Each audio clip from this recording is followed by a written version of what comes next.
強盗未遂などの疑いで警視庁に公開手配されたのは高橋義久容疑者です。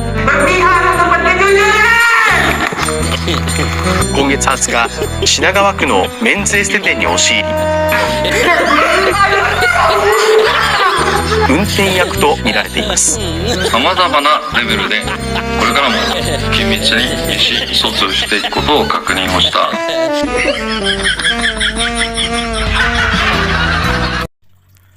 Assalamualaikum warahmatullahi wabarakatuh. Halo guys, jumpa lagi di channel ini, dimana kabar berita terupdate seputar Agus dan donasinya ini mau dibawa kemana.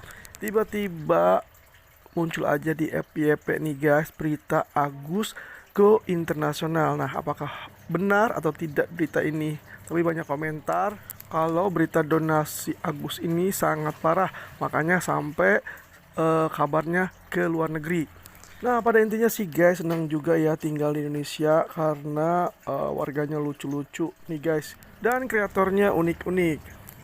Nah, sebelum lanjut ke video berikutnya, terima kasih sebelumnya kalian sudah nonton atau mampir ke channel ini. Semoga kalian diberikan rezeki yang berlimpah ruah dan dilancarkan semua aktivitasnya, amin ya robbal alamin. Sedekah infak yang sudah diberikan itu tidak bisa diambil kembali. Bapak kan di Aceh, ada konon ya? Ya, di sana kan terang di Mekah. Jadi saya belajar di sana dari kecil, Pak. Bahkan anak-anak saya ini saya ajarkan semuanya itu masalah itu. Jadi datang saya ke Jakarta nih, maka saya diam. Apakah di sini orang Islamnya sama orang Aceh apa macam mana? Saya pikir. Jadi kalau saya ngomong itu kan nggak enak, Pak ya? Ya, nggak apa-apa. Nah, Bapak ngomong kan? Biar Densu dengan Nopi dengar ini. Jadi kalau menurut saya, walau dimanapun digoreng Wong Agus ini kan sudah dibalikan sama Agus nih. Itu siapapun ngambil haram punya itu, karena sudah disahkan menjadi satu hak, dibagikan dengan ikhlas. Infak itu sedekah. Bapaknya Agus mengatakan sedekah atau infak yang sudah diberikan itu tidak bisa diambil kembali. Nah, hal tersebut mungkin menurut pandangan dari keluarganya Agus sendiri ya, saat momen kumpul keluarga Agus di tempat para pengacara Agus. Nah, dimana bapaknya Agus mengatakan dia ini orang Serambi Mekah dan belajar dari kecil. Bapaknya Agus pun mengatakan dia mengajarkan agama kepada anak-anaknya guys. Pasalnya dia datang ke Jakarta itu diam karena apakah di sini dan di sana itu orang Islamnya sama atau beda. Tentunya netizen banyak pendapat nih kalau urusan agama, soal urusan agama ini harus dihadirkan ya orang yang tepat, misalnya ada ustadz atau apa bedanya infak, sedekah dan donasi. Karena intinya di masalah Agus ini bukan soal infak atau sedekah ya, tapi ini soal uang donasi. Mungkin bapaknya Agus berpikir kalau uang donasi yang diberikan untuk pengobatan Agus itu masuknya kepada infak atau sedekah. Gitu kali ya guys. Kalau perlu nanti rumahnya Novi, rumahnya Densu kita ambil di situ. Karena apa? Untuk mengganti kerugian material. Ini kerugian material mata nggak bisa melihat loh. Nggak bisa dinilai, nggak bisa diukur dengan uang ya. Makanya kenapa saya jengkel di situ, dan saya tahu walaupun saya akan dihujat sama netizen, saya nggak peduli. Karena secara hukum yang benar adalah kalau orang memberikan donasi dia nggak bisa minta balik.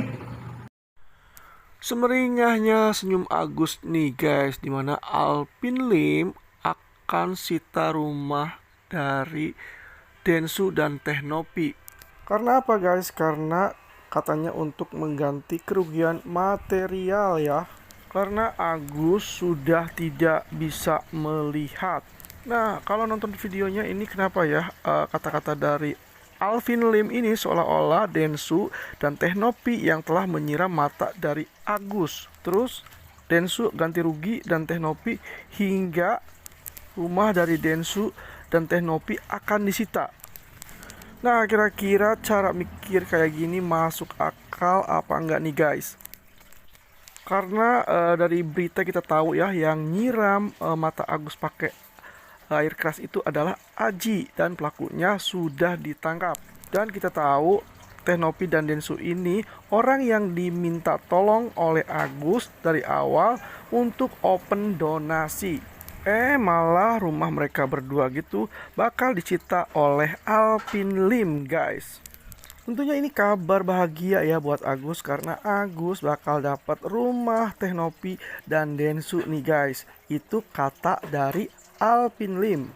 Pagi itu gue ditek-tekin gara-gara kok Alvin itu masuk di kasusnya Agus dan kemudian nantang sama si Densu. Aduh, gue tuh males pansos-pansos masalah Agus ini. Tapi karena banyak yang DM tanya ke saya, gimana kan Ko Alvin kan temen lu. Kalau gue cuman kasih tahu, ini sebenarnya dengan adanya Ko Alvin Lim di sini, ini sebenarnya masalah Agus itu udah selesai, bahkan bisa happy ending buat kedua belah pihak. Kenapa?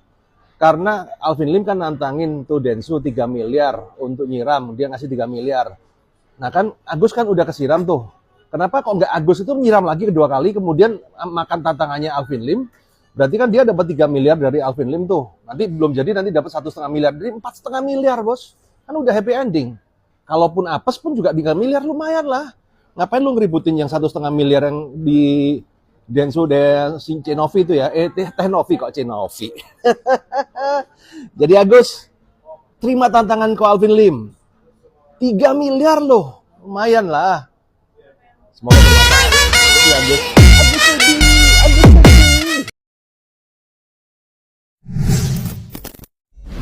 40 hakim menyatakan ini slot iklan, bukan investasi bodong yang seperti Pak Farhad sering-sering bilang investasi bodong. Untuk Pak FA, sekali lagi sih tolong hargai wanita ya. Bagaimanapun dia kan lahir dari rahim perempuan, masa dia membentak-bentak dengan cara seperti itu mah sangat tidak etis, apalagi nih notabene pengacara gitu. Itu aja sih, saya kan bukan siapa-siapa ya, seharusnya yang namanya kita tamu diundang diperlakukan dengan baik. Menafsirkan diri bahwa itu adalah anak angkat. Bener gak sih warga TikTok, kalau menurut sepengetahuanku Ci Olive nggak pernah deh ngaku-ngaku jadi anaknya Pak Yusuf Hamka. Malah pernah tuh di suatu podcast Ci Olive tuh tanya, Pak, banyak loh orang yang ngira aku tuh anak kandung bapak gitu. Terus malah Pak Yusuf Hamkanya sendiri yang bilang kalau dia sudah menganggap Olive sebagai anak sejak SMP, sering main ke rumahnya Pak Yusuf Hamka, jadi udah dianggap kayak anak gitu. Nih spesifiknya cari aja podcastnya, ketik Olive dan Yusuf Hamka, ntar bakalan keluar podcastnya ini. Pak Yusuf Hamka bilang sendiri nih kata-katanya. Hai Pak. Hai. Ini aneh banget, jadi aku kan kayak bingung ya Pak. Aku mau mengupload konten dan orang yang selalu siap sedia ditelepon dan selalu bisa adalah Yusuf Hamka. Iya, cuman kamu yang bisa panggil saya, gangguin saya, kamu sama Denny itu dua. Enggak lama, iya. Cuman memang kenyataannya Bapak kalau aku butuh pasti langsung siap. Jam berapa? Di mana? Oke. Artinya Pak Yusuf Hamka di sini bukannya Ya, saya udah komunikasi, ternyata Densu ini bukan anaknya Yusuf Hamka. Densu ini bukan anaknya Pak Kiai atau istrinya, bukan. Hanya memang istrinya Densu itu adalah bersahabat dengan anaknya Pak Yusuf Hamka, bersahabat aja. Nah, dia aja menafsirkan diri bahwa itu adalah anak angkat. Justru kata Pak Yusuf Hamka, yang adiknya itu adalah Farhad Abbas. Saya dengan Pak Yusuf Hamka udah kayak abang adik, ya. Jadi kami nggak bisa dipisahkan, nggak bisa diadu domba.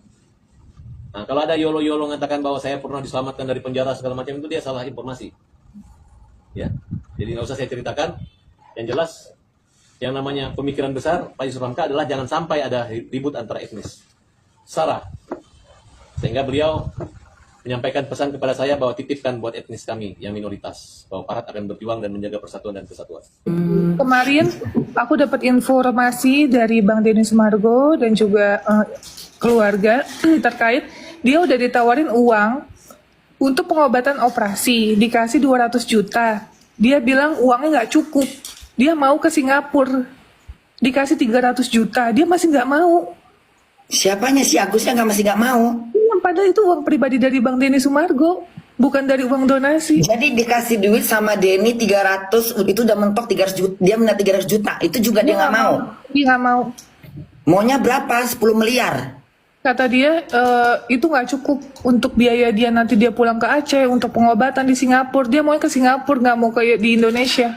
Ih, sombongnya, sombongnya, sombong, sombong, sombong bener. Ada ya manusia sombong kena petaka ya, sombong bener. Ya Allah, sombongnya nggak mau ke, jadi dia nggak mau ke ini, nggak mau ke Malaysia, nggak mau ke Indonesia, maunya ke Singapura. Dia mau ke Singapura, Bunda. Mau Jadi buat dia, mau apa dia? Dia mau berfoto di patung singa. Ada ya. dia bilang 3 Teman-teman, hari ini saya protes.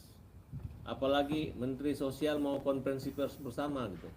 Menteri Sosial itu harusnya konferensi pers sama orang buta. Datangin rumahnya kalau perlu Pak Menteri. Bapak lihat di sana. Kalau mereka itu pakai tas mahal, pakai mobil mewah, gagah-gagah, kaya-kaya, tapi meminta-minta kayak pengemis. Begitu pengemisnya dianggap orang buta dapat, mereka yang kuasai uang pengemisan itu. Terus yang manfaat siapa? Nggak ada kan? Nah, jadi tolonglah. Saya minta sekali lagi Pak Presiden tolong bantu Agus. Wakil Presiden tolong bantu Agus. Kalau perlu Wakil Presiden atau Presiden datangin rumahnya Agus. Kayak presiden-presiden di luar negeri. Oke guys, cukup. Videonya cukup sampai di sini aja. Selebihnya bakal gue rangkumin karena gue takut kalian kenapa-kenapa guys. Entah itu mencret-mencret atau mimpi buruk setelah kejadian ini. Jadi seperti yang kalian dengar tadi, Farhad Abbas minta Kemensos ya lihat tas mahal. Pertanyaan gue ngapain? Ngapain Kemensos harus ke India lihat tas mahal? Tas mahal kan adanya di India. Ngapain Kemensos jauh-jauh disuruh ke India? Ngapain? Dia di Indo banyak kerjaan. Terus kalian dengar sendiri kan? Dia bilang presiden dan wakil presiden harus datang ke rumah Agus buat nengokin Agus. Seperti presiden di luar negeri yang datang ke rumah rakyat-rakyatnya tanpa sekap. Oke, fine, kita kabulin. Kita datengin Presiden Korea Utara Kim Jong-un. Fine. Terus yang lebih konyolnya lagi apa? Dia bilang kalau Kemensos datang ke rumah Agus atau konferensi pers dengan Agus, itu bakal diliput sama TV nasional dan trending ke luar negeri. Tapi kalau Kemensos itu mau konferensi pers sama kubu sebelah, yang ngebahas itu cuma tiktoker doang gitu, jadi nggak meledak. Pertanyaan gua, lu itu mau Agus sembuh apa Agus trending sedunia, Farhad? Kalau mau trending sedunia, kenapa kemarin nggak mau gantiin wasit Bahrain? Iya. Dan seperti yang kita lihat sendiri, Farhad tiba-tiba tantrum seperti itu pasti ada faktornya, ada sebabnya. Dan sebabnya adalah ini guys. Nah, seandainya dari pihak Agus yang menggunakan untuk hal-hal lain, apakah itu termasuk penyelewengan atau gimana? Ya, itu yang harus ditanya kepada yang donaturnya kan gitu. Yang donatur mau nggak ini digunakan untuk keperluan lain? Kalau donaturnya nggak mau ya ini bisa jadi perkara juga gitu. Karena yang donatur itu niatnya ya mau bantu untuk pengobatan kan gitu kan. Dia tahu itu kan karena untuk pengobatannya Mas Agus. Yang saya tahu loh ini, karena lewat podcast itu tahunya itu. Kalau kemudian saya misalnya membantu untuk pengobatan tapi untuk dipergunakan yang lain kan, ya saya bisa kecewa dong. Saya bisa kecewa. Itu. Jadi ini penting juga. Makanya saya sekali lagi tata kelola itu menjadi sangat penting.